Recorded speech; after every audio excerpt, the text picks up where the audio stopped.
नमस्कार विद्यार्थी मित्रांनो. Friends, I welcome all of you in this video.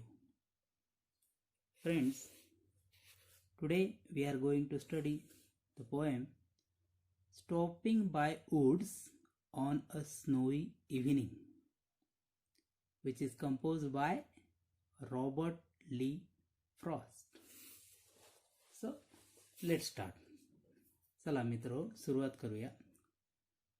First, we will read the description given here about the poet Robert Lee Frost, born on 1874 and died on 1963, was an American poet.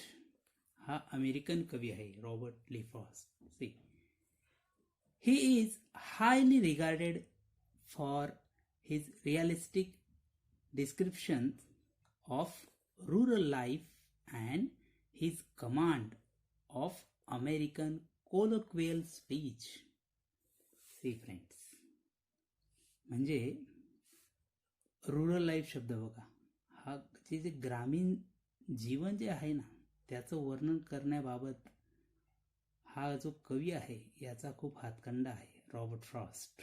He is highly regarded for his realistic description, म्हणजे वास्तववादी चित्रण जे असतं ग्रामीण भागाचं हे त्याच्या कवितेतून आपल्याला पाहायला मिळतं. आणि सोबतच काय, his command of American colloquial speech, म्हणजे अमेरिकेतली जी भाषा आहे त्यावर त्याची कमांड आहे बघा. He is one of the most popular and critically respected American poets of 20th century. 20व्या शतकातला हा one of the most popular, म्हणजे अनेक जे लोकप्रिय असे कवी आहेत त्यातला हा पण एक लोकप्रिय असा कवी आहे.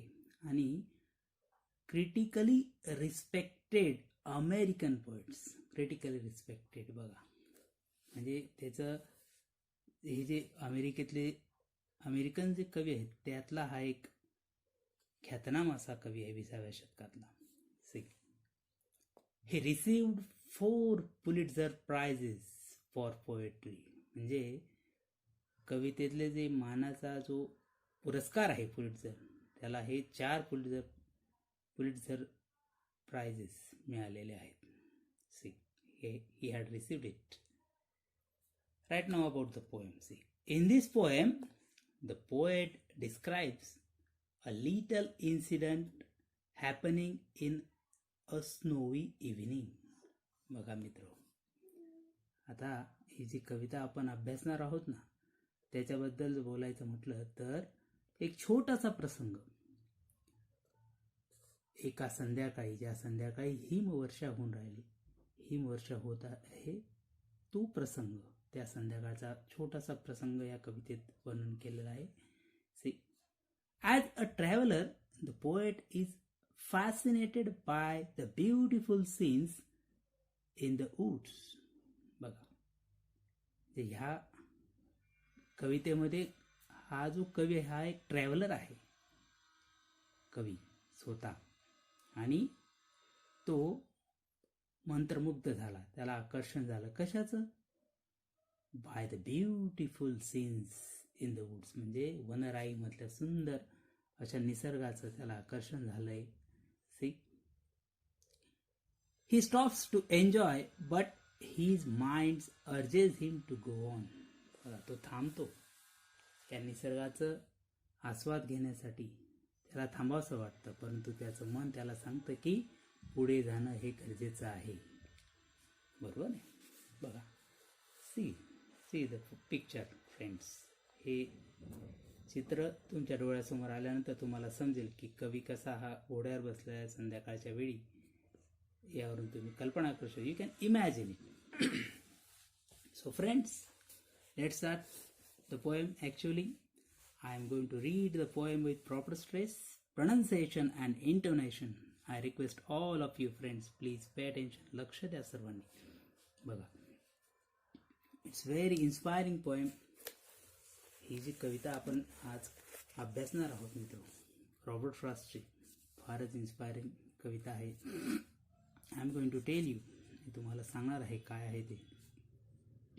C, whose woods these are, I think I know.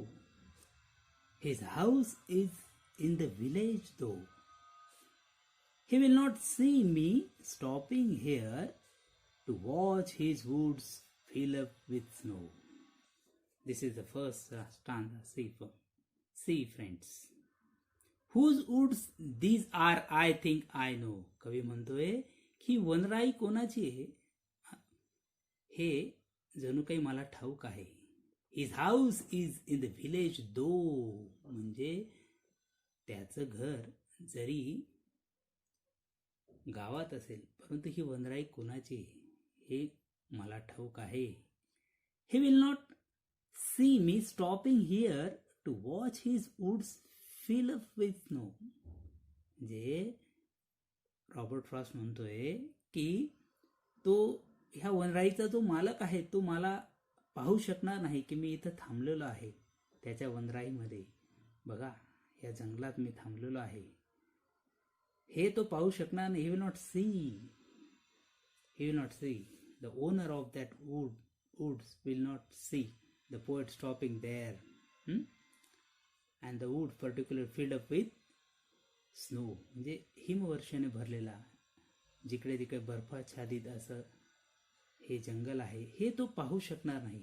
ज्या ठिकाणी कवी थांबला आहे त्या कवीलाही तो बघू शकणार नाही असं कवीचं म्हणणं आहे.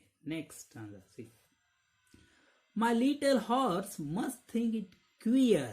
The meaning is given here. See, my little horse must think it queer to stop without a farmhouse near. Between the woods and frozen lake, the darkest evening of the year. See friends, meaning queer, in the margin strange. कवी पुढे म्हणतोय की माझ्या छोट्याच्या घोड्याला असं वाटत असेल, विचित्र वाटत असेल, मी या ठिकाणी का थांबलोय. My little horse must think it queer to stop without a farmhouse near. म्हणजे जवळपास कोणतं घर नाही, काय नाही, शेत नाही, आणि इथं कसं काय थांबलो, अरे बाबा आपण इथं का थांबलो, असं कोणाला वाटत असावं. कवीच्या ह्या घोड्याला वाटत असावं असं कवी म्हणतोय. See, Between the woods and frozen lake, the darkest evening of the year. कुठे थांबलाय कवी. बिटवीन दोघांच्या मध्ये ही वनराई आणि फ्रोझन लेक गोठलेलं असं सरोवर आहे, तळ आहे त्यांच्यामध्ये आणि ती वेळ कवीने डिस्क्राईब केली the darkest evening of the year. Darkest evening म्हणजे त्या वर्षाची गडद अशी संध्याकाळ ती असावी असं कवी म्हणतोय. Darkest evening of the year. See, he gives his harness bells a shake to ask if there is some mistake. बघा, he means my little horse. म्हणजे हा घोडा त्याच्या गळ्यात हार्नेस बघा, C the meaning is in harness bells tied in the neck of a horse to control it. म्हणजे त्या घोड्याच्या गळ्यामध्ये त्या घंटा बांधलेल्या त्याला कंट्रोल करण्यासाठी, आणि तो त्या घंटांना असे जर्क देतो, एक हेलकावे देतोय बघा, शेक हलवतोय तो. He gives his harness bells a shake to ask if there is some mistake. काही चूक तर नाही झाली बाबा कवीकडून, इथं का थांबलेला आहे हे त्याला जाणून देण्यासाठी, समजून देण्यासाठी तो एक हलवतो, ते शेक, एक जग देतो ते हार्नेस बेलला. See, the only other sound is the only other sound is the sweep of easy wind and downy flake. आणि आणखी कोणता आवाज आहे या हार्नेस बेल्सच्या व्यतिरिक्त, तर पहा, the only other sound is the sweep of easy wind. म्हणजे हळुवार वाऱ्याची झुळूक आहे, आणि काय आहे, the sound of downy flake, the soft feather like snow like, soft feather like snowflakes falling. म्हणजे हिमकण जणू जे पडतायत त्यांचा आवाज कवीला येतोय. See the beautiful description here. The only other sounds the sweep of easy wind and downy flake. And the last line where the all philosophy is given, the last stanza, see. The woods are lovely, dark and deep, but I have promises to keep, and miles to go before I sleep, and miles to go before I sleep. Robert Frost. बघा, कवी म्हणतो की मला वाटतंय की ही वनराई, हे woods, हे कसे आहेत हो, अत्यंत सुंदर आहेत. लवली, डार्क अँड डीप, अत्यंत मनमोहक आहे. असं वाटतं या ठिकाणी विश्रांती घ्यावं, थांबावं. परंतु पुढच्या क्षणाला कवीला आठवतंय काय, but I have promises to keep. आता हे शब्दशः अर्थ असा होतो की मला भरपूर वचन आहेत असं नाही, असं हे शब्दशः अर्थ झाला. It's a literal meaning. परंतु द डीप मिनिंग काय आहे इथं, भरपूर भरपूर कर्तव्य मला करायचे. कवी म्हणतो I have promises to keep and miles to go before I sleep and miles to go before. म्हणजे अजूनही भरपूर कामं माझ्याकडे आहेत, माझ्या आयुष्यात अजून पुष्कळ गोष्टी आहेत. जरी ही वनराई मला खुणवते आहे, जरी मला इथं थांबावंसं वाटतंय, तरी मला इथं थांबता येणार नाही. हे जीवनाचं सत्य आहे. कवी म्हणतोय की मला अजून भरपूर कामे आहेत, मला पुढे जायचंय, पुढे जाणे, चलना आहे. बघा, मी तर जीवन चलने का नाम जे म्हणतात ना बरेचसे कवी, ते ह्या ठिकाणी सांगितलं. हे एक युनिव्हर्सल ट्रूथ या ठिकाणी रॉबर्ट फ्रॉस्ट यांनी सांगितलंय. बघा, आणि ह्या ज्या 4 ओळी आहेत मित्रांनो, the woods are lovely, dark and deep, but I have promises to keep, and miles to go before I sleep, and miles to go before I sleep. या 4 ओळी पंडित नेहरूंकडे पण होत्या, ते त्यांच्या टेबलावर असायच्या. त्यांनी या 4 ओळी त्यांना नेहमी इन्स्पायर करायच्या. यातून फिलॉसॉफी सांगितली, जीवनाचं तत्त्व. आपल्याकडे भरपूर वेळा मानवाच्या आयुष्यात, मनुष्याच्या आयुष्यात असे प्रसंग येतात की आपण तिथं थांबावं असं आपल्याला वाटतं, परंतु आपण कुठेही थांबायचं नसतं, त्यातून पुढे जायचं असतं. बरोबर आहे. Now let's take marginal questions. आणखी तुम्हाला मी एक ह्या ज्या 4 ओळी आहेत यांचं मराठीमध्ये एक सुंदर ट्रान्सलेशन बघा मित्र. हे सांगतो तुम्हाला की the woods are lovely, dark and deep, म्हणजे गर्द वनराई, खोल घनदाट अरण्य, दूरवर पसरले, but I have promises to keep, म्हणजे परिवचन पूर्तीचे स्मरण मलाही झाले. जायचे दूर परी निद्रा ही खुणविते, परी निद्रेपूर्वी दूर दूर जायचे. असे सुंदर असं सुद्धा एका कवीने याचं डिस्क्रिप्शन केलेलं आहे. बघा, now let's see the marginal questions. Where has the poet stopped, कुठे थांबला होता कवी? आता इथं दिलंय बघा, stopping by woods on a snow evening. तर टायटलच दिलंय की नाही, the poet has stopped by the woods on a snow evening. Next, किंवा आणखी इथं बघ, बिटवीन, हे पहा या ठिकाणी, इथं आपण बघितलं ना, yes, see, he will not stop, he will not see me stopping here. या ठिकाणी कुठे थांबलो मी, to watch his woods fill up with snow, ते between the woods and frozen lake. Okay, the poet has stopped, the poet has stopped. Okay, next पुढचं बघूया. What season of the year is describe here. कोणता सीझन सांगितला आहे मित्र? आता snowy evening किंवा यावरून तुमच्या लक्षात येईल की the season of winter is described here. Next, what time of the day is described here. दिवसाची कोणती वेळ? Evening. Evening, no, the time of evening is described here. The next question, on what date every year is the darkest evening?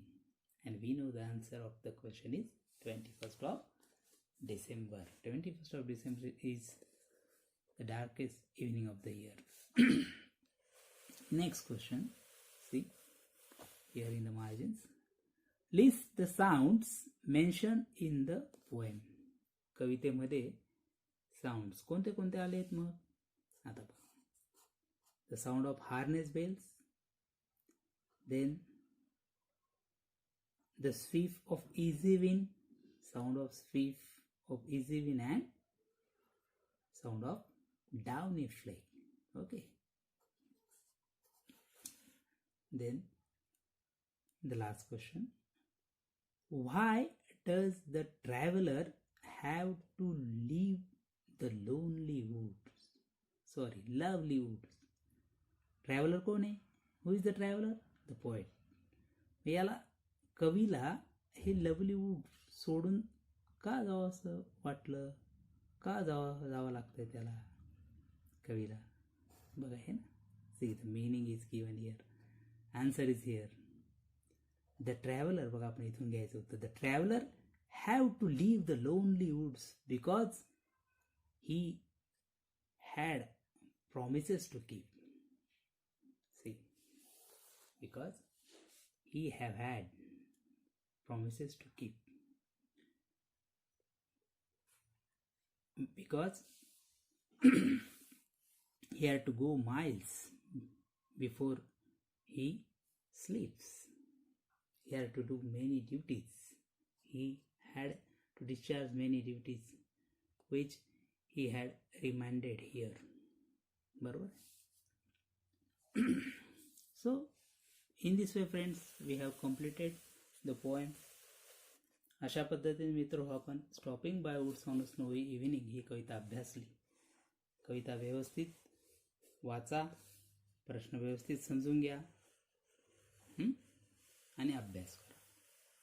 Thank you friends. We shall stop here.